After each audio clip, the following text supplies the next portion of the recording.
GMO is a genetically modified organism.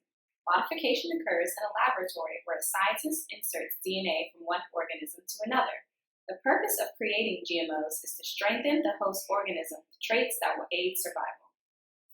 Hi, my name is Nidhi Rawat and I'm an assistant professor of plant pathology here at Plant Sciences and Landscape Architecture Department of the University of Maryland. Today I'll be talking about GMOs. We identified some genes of interest.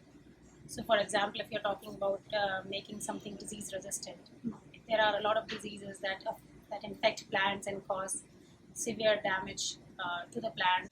So we desire to make plants that are resistant to diseases.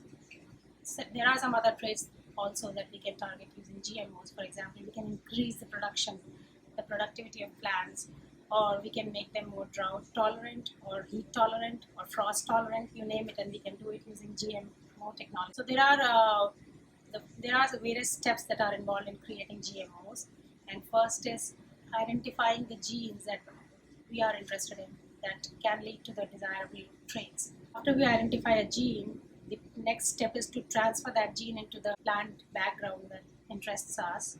For example, in soybean, we can look for these genes that are resistant to diseases. So after we have identified the genes, there are two approaches that we generally use for introducing that gene into the plants of interest.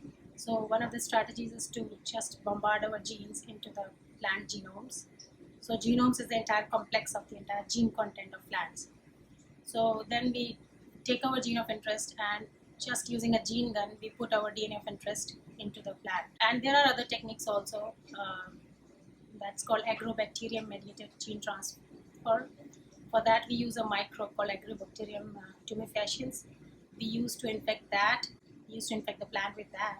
And then in the process, we also integrate our gene of interest in the genome of the agrobacterium so that when it infects the plant, it gets incorporated. So a gene and the bacterial plasmid is also part of the plant genome.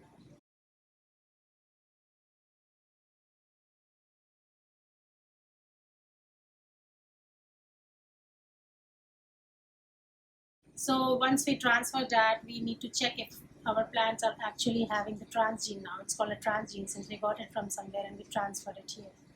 So the next step is to check if the transgene is present or not, and after that, validated using PCRs, or there are biochemical assays for it.